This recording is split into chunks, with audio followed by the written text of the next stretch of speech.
Wer erkennt diesen Mann? Er ist ein alter Hase eigentlich bei German Television. Und jetzt zeigen wir auch mal das Gesicht. Das ist Andreas bei mir. Hi. Ja, hallo Simone. Ja, Hase, ja, alt, weiß ich nicht. Ne? 54, haben wir das schon zum alten Hasen gehört? Ja, doch bei German Television auf jeden Fall. Und ich wollte unbedingt ein Video mit dir machen. Das stimmt, das kann ich bestätigen, ja. Ja, also ich habe mich mega gefreut, dass ich hier durch Zufall eigentlich gesehen habe. Und jetzt hast du hier auch noch einen Concorde gekauft, hast du gesagt. Du bist ja Händler, für die dich wirklich noch nicht kennen sollten. Und jetzt erzähl mal. Ja, ist tatsächlich so. Eigentlich sind wir privat hier, meine Frau und ich. Also wir hatten jetzt zwar hier ein internationales Wohnmobiltreffen, war klar, wussten wir. Aber wir stehen auch schön irgendwo bei der Seite. Stehen also nicht jetzt irgendwo im Innenfeld und so. Haben das Motorrad mitgebracht, haben schöne Motorradtouren hier gemacht. Und wie das halt so ist, dann gehst du dann abends dann doch schon nach vorne, trinkst ein Bierchen mit, eine Grillwurst und so. Die Leute hier? Ja, doch der ein oder andere kennt mich und so kommt das dann halt. Ja. Ne? Da ist dann halt jemand, der hat ein neues Auto gekauft und dann gibt es natürlich immer die Frage, was mache ich mit meinem, ich sag jetzt mal, jungen gebrauchten Fahrzeug? Tausche ich ihn ein beim Händler oder verkaufe ihn so? Und so kam man halt ins Gespräch und dann habe ich mir den angeguckt und klar, wir sind natürlich auch immer interessiert daran, gute, junge Gebrauchtwagen auf den Hof zu kriegen. Und so haben wir dann jetzt hier diesen wunderschönen Concorde Liner Plus 996L auf einem Mercedes-Benz 1530L, also ein vollluftgefedertes Chassis hat das Auto. Ehrlich, ich muss dich gar nicht fragen nach den technischen Daten. Du haust da einfach raus. Ich hau die einfach raus. Bin zwar jetzt auch nicht der, ich sag mal, der Concorde-Experte, aber schon in der Branche kenne ich mich ja schon relativ gut aus. Das ist wirklich ein ganz, ganz tolles Auto und der ist eigentlich komplett neuwertig. Ne? Also der hat überhaupt gar keine Gebrauchsspuren. Ne? Ja.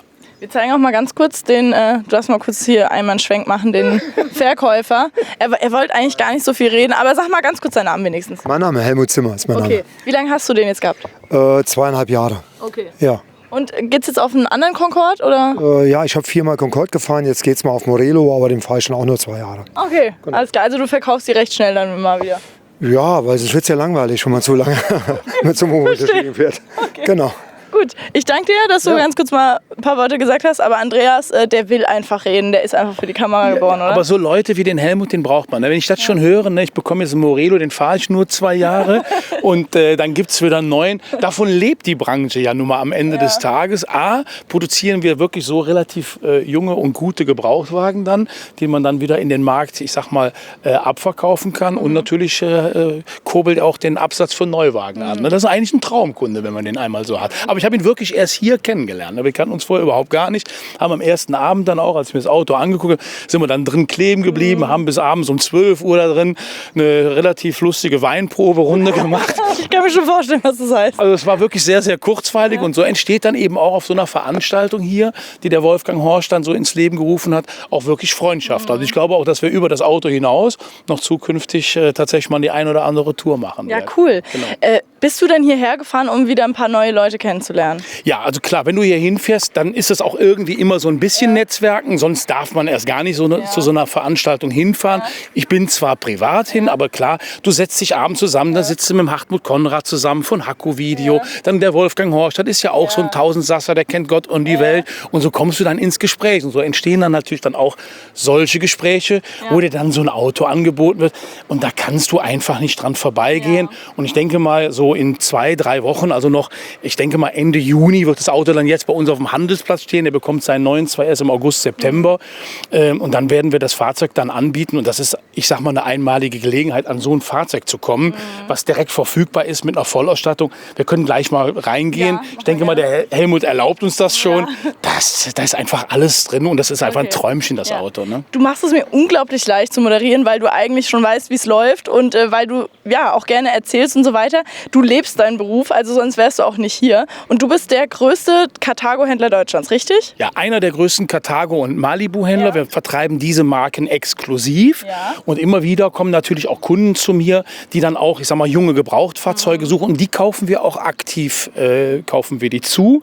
Dazu haben wir auch eigens mal eine Webseite ins Leben gerufen, wo die Leute sich wirklich dann darauf eintragen können, können Bilder von den Autos hochladen. Und so landen die bei uns in der Einkaufabteilung dann. Und dann bewerten wir die Fahrzeuge und geben ein Angebot an. Das ist jetzt bei dem Auto natürlich in dem Fall nicht nötig gewesen, weil hier ist es über Vitamin B, über 3 Ecken dann halt dann zu dem Kauf dieses Fahrzeugs zustande gekommen. Ne? Ja, krass. Aber gibst du dem das dann gibst du ihm das bar auf die Kralle? Nee, oder? Naja, bar auf die Kralle, das macht man heutzutage ja nicht mehr so. Vor allem nicht bei so einem Betrag, oder? Nee. Ab 10.000 Euro hast du ja das Problem des Geldwäschegesetzes. Nein, da wird ganz normal ein Ankaufsschein geschrieben. Und ich sag mal, du hast ja heute in dem Zeitalter, hast du ja über eine Echtzeitüberweisung, wird das Geld dann online überwiesen. Ne? Also heute geht eigentlich nichts mehr Bargeld. Also selbst bei uns auf dem Handelsplatz, außer wenn einer ein Auto von der Inspektion abholt oder so, läuft da keiner mehr mit Bargeld durch die Gegend. Das war natürlich jetzt auch ein Spaß. Bar auf die Kralle wäre gut, da wäre schon ein Köfferchen gewesen.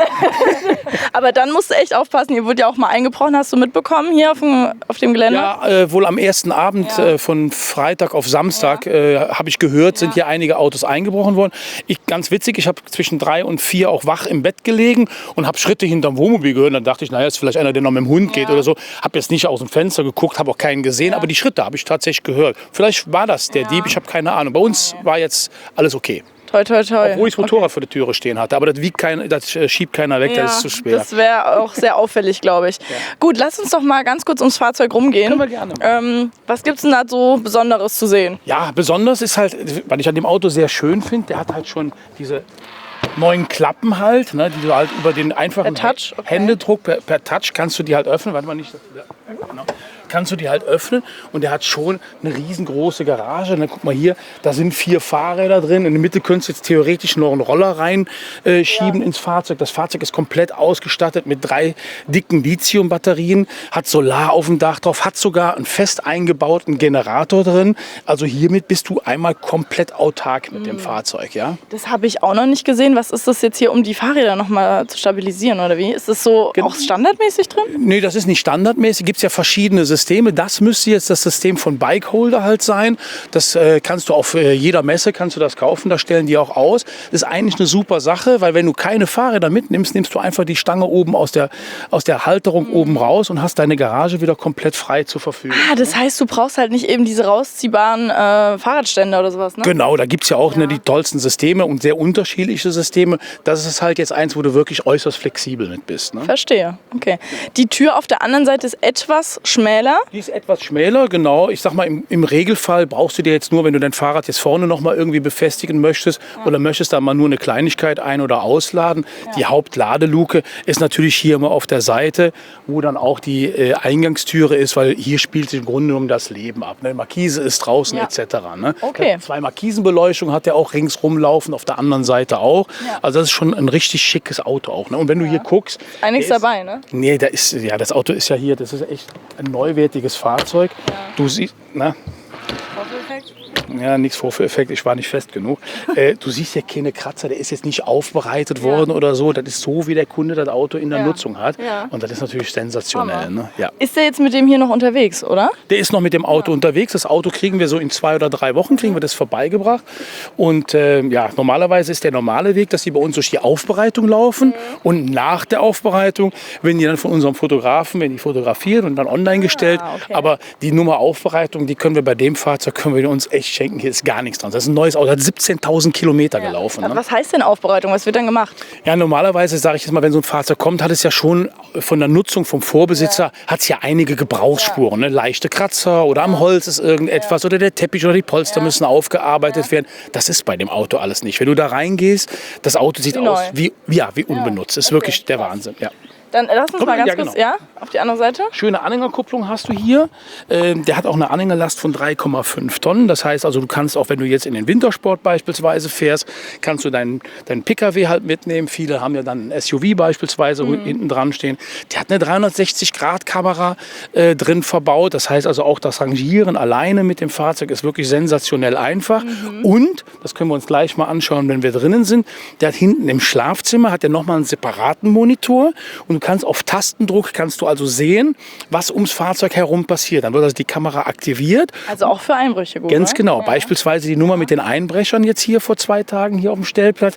Da hätte man jetzt hier gesehen, was im näheren Umfeld vom Fahrzeug ist. Und dann hätte man jetzt nicht irgendwie ein Rollo rauf oder runter schieben müssen. Das ist schon gut gemacht. Und er hat nochmal so eine Panikschaltung drin. Also er ist also sehr auf Sicherheit bedacht, wo du mit einem Knopfdruck dann halt ums Auto herum alles taghell machst und auch dann die Alarmanlage losgeht. Ne? Das ist halt saupraktisch. Das ist saupraktisch. praktisch, ja genau. Ja, wenn man halt mal, ich sag mal, autark irgendwo steht. Ne? Ja.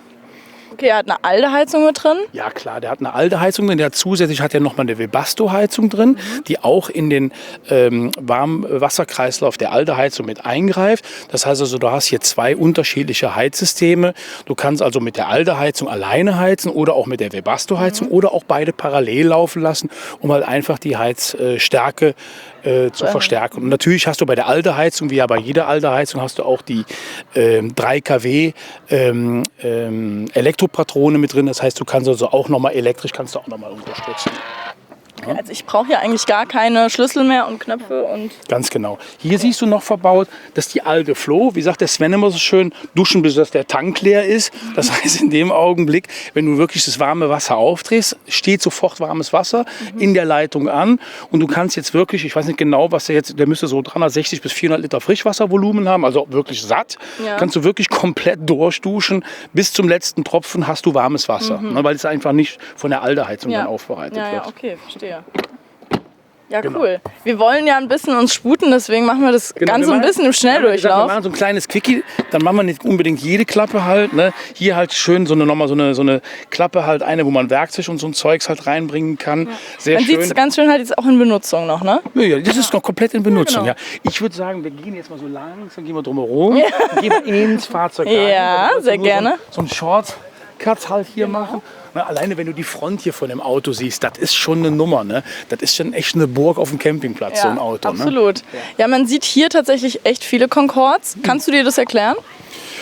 Ja, kann ich mir das erklären. Also Concorde ist nun mal ein absolutes Premium-Produkt und in Klüsserath, der Stellplatz ist sowieso dafür bekannt, dass wirklich große Fahrzeuge auf den Stellplatz kommen, weil die einfach wahnsinnig viel Platz ist. Also wenn man große Reisemobile bewundern möchte, ist eigentlich Klüsserath immer so die erste Anschrift. Ne? Okay. Und deswegen stehen hier viele Concorde, Morelos, einige Varios sieht man hier, viele, ich sag mal, Sonderbauten, wie uns von unserem Schweizer Freund, dem Andreas. Der, ich weiß nicht, ob du den schon gefilmt hast. Leider noch nicht, da gehen wir aber noch hin. Ja, das musste man, ich meine, der wird immer gefilmt, ja. Deswegen, das wird wahrscheinlich jeder Zuschauer schon mal gesehen haben, das Auto, weil jeder dieses Auto filmt. Aber das ist schon was ganz Besonderes, dieses Fahrzeug halt. Alleine schon durch seine Airbrush-Bemalung halt. Ne? Absolut, das ist ein Hingucker. Wenn du willst, gehen wir mal gerade rein. Sehr gern. Ja, hat natürlich auch hier diese Safety-Türe halt dementsprechend drin. Jetzt ziehe ich mal ausnahmsweise meine roten Schuhe aus. Ausnahmsweise, sagt er. Jan, also der Andreas ist ein richtiger Verkäufer, oder? Ja, aber mit Charme. Mit Charme. Ja. Das hat so schön gesagt. Schirmscham und Melone. Schirmscham und Melone. So, komm mal hier rein. Das habe ich gar nicht erwartet, dass es so ein dunkles Dekor hat. Das ist doch ein mega Auto. Ne? Und dann diese Lichtakzente, die dieses Auto hier setzt. Ne? Ja. Schön die Barversion hier, Riesencouch. Wir haben ja abends mit 5 Leuten gesessen. Und das ist echt diese offene Blickachse, die dieses Auto hat. Ne? Auch mit dem Raumbad bis hinten ins Schlafzimmer rein. Das Auto kommt ja noch, wenn du drin sitzt, noch geräumiger vor, als wie es sowieso schon ist. Und dann hat das Auto eine Küche drin, wenn du das dir mal anschaust. Auf beiden Seiten kannst du hier im Grunde genommen richtig werkeln. Guck dir mal diese riesen Arbeitsplatte hier. Also für die gerne kochen, oder? Das ist ein Träumchen, das Auto. Das ist wirklich ein Träumchen. Und dann auch in einem sensationellen Pflegezustand. Ne? Ja, das muss man wirklich sagen. Also man kommt hier rein und denkt, das ist ein Ausstellungsfahrzeug. Nee, ist es nicht. Die Leute wohnen tatsächlich hier drin. Und das Fahrzeug hat natürlich auch Klimaanlagen drin. Einmal hier für den Wohnbereich. Und das gleiche dann nochmal für den Schlafbereich halt auch und auch für das Badezimmer. Was ich ganz schön finde, ist, dass du eben auch hinten im Schlafbereich hast du einmal die Klimaanlage drin. Aber man will ja nicht immer unbedingt gleich die Klimaanlage laufen lassen, sondern man möchte vielleicht auch in der Übergangszeit einfach, dass man frische Luft ins Auto bekommt. Du hast hier trotzdem noch mal ein Heki-Dach halt dementsprechend drin. Und so kannst du dann eben hier, ich sag mal, abends den Sternenhimmel betrachten und hast hier deine Frischluft. Und wenn du halt einfach so wie jetzt, ist es ja heute wirklich 30 Grad, was wir hier gerade in Klüsserath haben und ein bisschen schwül, kannst du auch mit der Klimaanlage halt dementsprechend halt runterkühlen. Ja. Und wenn du gleich mal mit deiner Kamera da um die Ecke guckst, dann siehst du diesen kleinen Bildschirm, von dem ich eben gesprochen habe. Ja, hier, dann kannst du nach draußen halt quasi gucken. Und hier, das ist dieser Panikschalter, den drücke ich aber jetzt mal nicht. Weil dann geht wirklich Alarmanlage los und ums Fahrzeug herum ist taghell beleuchtet. Ne? Das ist echt eine saugute Erfindung, finde ich. Ist es Concorde serienmäßig? Nee, also er hat hier nochmal sehr viele Sachen, ich sag mal, im Nachgang nochmal nachrüsten lassen, weil er einfach gesagt hat... Vom Concorde oder nicht vom Ja, ich weiß jetzt nicht, ob er es direkt bei Concorde gemacht hat. So in der Tiefe waren wir jetzt da noch nicht mit drin. Ich kriege ja später alle Rechnungen, die das Auto mal so servicetechnisch und auch an Nachrüstungen gehabt hat. Also er hat das Auto so optimiert, dass er gesagt hat, so soll mein Fahrzeug aussehen. Er hat auch schon immer Fahrzeuge in der Größenordnung gehabt, hat früher mal einen großen Concorde gehabt mit einem Dreiachser Actros drunter und so in die Richtung geht es jetzt wieder halt. Ne? Also das ist einer, der liebt halt die großen Fahrzeuge. Ne? Okay. Ja. Und es ist einfach ein tolles Auto. Ja, absolut. Jeanne, jetzt frage ich dich noch mal was. Du kannst dich schon mal vorbereiten, weil ich schon Jeanne sage. Es ist ja jetzt hier alles dunkel, dunkles Holz, dunkles Dekor. Findest du, dass es das Raumgefühl einschränkt? Ich finde jetzt, also gerade wo wir hier stehen, ganz im Gegenteil, weil ich habe das Gefühl, dass es so richtig schön warm ist und das indirekte Licht, das macht es einfach richtig wohnlich. Also jetzt gar nicht, ich würde sagen, das hilft dem Ganzen sogar noch. Ist nochmal ein ganz anderer Look als das, was wir vorher gesehen haben. Wir haben ja schon eins gefilmt, was so ähnlich ist wie das hier. Aber jetzt auch die große Küche und das Badezimmer ist nochmal ganz anders. Ne? Hat nochmal einen ganz anderen Flair. Das kann man unbeschreiblich, ja. Okay. Man arbeitet natürlich sehr viel bei den Fahrzeugen heutzutage halt mit Lichtakzenten und das muss man sagen, ist Concorde hier bei dem Fahrzeug wirklich außerordentlich gut gelungen. Jetzt hier mit diesen Acryl-Applikationen, wo dann quasi vom LED hinterleuchtet wird. Das sieht einfach sehr, sehr edel aus. Und du kannst eben auch hier diesen Badezimmerbereich kannst du halt nach vorne einmal über diese Schiebetüre hier separieren und natürlich zum Schlafzimmer hin hast du auch nochmal so eine Schiebetüre, kannst du auch nochmal separieren. So hast du hier im Grunde genommen ein echtes Dreiraumkonzept bei dem Auto ne? Und hast vorne einen riesen Wohn-Küchenbereich. Das ist schon echt toll. Ich glaube, wir haben eigentlich so grob alles gesehen, oder? Gibt es noch irgendwas, was du uns unbedingt zeigen willst? Nee, nein, um Gottes Willen. Ja, wenn dein Vater hier wäre, darf ich das sagen? Wenn dein Vater hier wäre, dann müssen wir in den Kühlschrank. Das habe ich der Steffi heißt die Eigentümerin, der Steffi eben gesagt. Ich sage, wenn ich mit German Television ein Video mache, ich sage 100%, wir müssen in den Kühlschrank reinschauen, das geht nicht anders. Und dann sagt sie, da brauchst du nicht reinzugucken, da ist nichts drin. Ich sage, kann nicht sein. Komm, jetzt machen wir das. Okay. Die kriegt das ja nicht mit. Wir gucken jetzt einfach in den Kühlschrank. Also nichts drin, ist wenig drin. Ja? Es ist, aber man sieht, es wird bewohnt. Ja? Kühlschrank haben wir geguckt. Dann hat er hier nochmal einen Backofen drin. Also das Auto ist wirklich von der Ausstattung her, das ist echt rund. Ja. Und ich glaube, jetzt in diesem Shortcut, den wir hier machen, nochmal auf die ganze Ausstattungsliste zu gehen, das macht keinen Sinn. Der Sven wird zu uns kommen und da werden wir von dem Auto nochmal ein exklusives Video halt machen, wo wir wirklich komplett ins Detail reingehen. Ich kann nur so viel sagen, das Auto ist Baujahr 20. Hat 17.000 Kilometer gelaufen und wird irgendwo knapp unter 380.000 Euro später angeboten werden. Und ich glaube mal, für so ein Auto ist das ein echter Schnapper. Das Auto ist ein neues Auto und das kostet heute weit über 450.000 Euro in der Ausstattung. Und man wartet natürlich relativ lange. Hat auch hier nochmal so einen Kaffeemaschinenlift ein. Den muss ich noch mal gerade zeigen. Ja, den fand ich total witzig. Guck mal. Die Kaffeemaschine verschwindet jetzt elektrisch. Sowas haben wir bei Carthago, haben wir das auch, aber da funktioniert es nicht elektrisch. Da muss es noch mit der Hand machen. Dass es das elektrisch gibt, habe ich ehrlich gesagt so auch noch nicht gesehen. Also es ist schon echt ein pfiffiges Auto. Also derjenige, der das Auto bekommt, der hat ein echt dolles Auto, muss ich echt sagen. Was ist denn, also wenn man das jetzt als Neuwagen bei Morelo, sage ich jetzt gerade schon, oh Gott, bei Concorde bestellt, mit welchem Preis muss man dann rechnen? Ja, ich denke schon, dass das Auto in der heutigen Preisliste also deutlich in der zweiten 400er Hälfte liegen wird, also so 450, 470, 480 schätze ich mal schon. Ich habe noch nicht nachgerechnet, aber da wird es ganz sicher landen, ja, ganz locker. Okay, also wer ein fast neues Fahrzeug möchte. Das ist eigentlich ein fast neues Auto, ja. Ich hatte dich unterbrochen, Entschuldigung. Ja, alles gut. Dafür macht unser Format ja aus. Also mehr kann man eigentlich nicht bekommen. Es ist super viel Ausstattung drin, es ist Alarmanlage mit drin. Das darf man ja auch nicht vergessen, es wird immer wichtiger.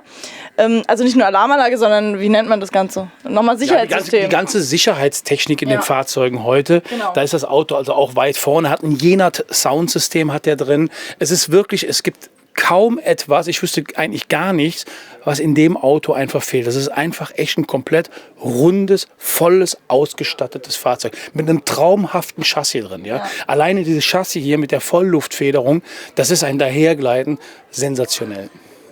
sensationell. Das ist das Stichwort von Sven Herzog. Und damit verabschieden wir uns jetzt auch, oder? Ja, gut. Dann würde ich sagen, übergeben wir jetzt und warten, bis der Sven dann wieder nach Altenhofen kommt und wir einen Exklusivreport über dieses Auto machen. So ist es. Vielen Dank fürs Einschalten. Ciao. Tschüss.